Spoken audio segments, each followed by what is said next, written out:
जब आप अपने सपने के घर को प्लानिंग कर रहे होते हैं तो उसमें एक बात डबल कोट्स में बहुत अच्छे से अंडरस्टैंड कीजिएगा।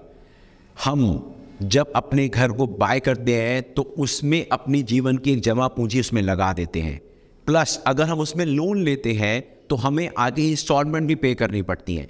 अब यहाँ पे पॉइंट आता है कि मैं अपने घर में और कितनी नीडफुल या विशफुल लिस्ट को ऐड कर सकता हूँ।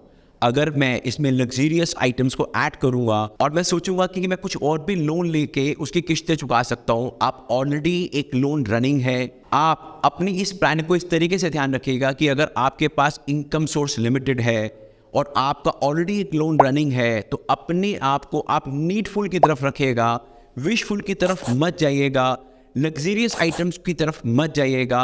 इट साउंड्स कि मैं आज बाय कर लेता हूँ।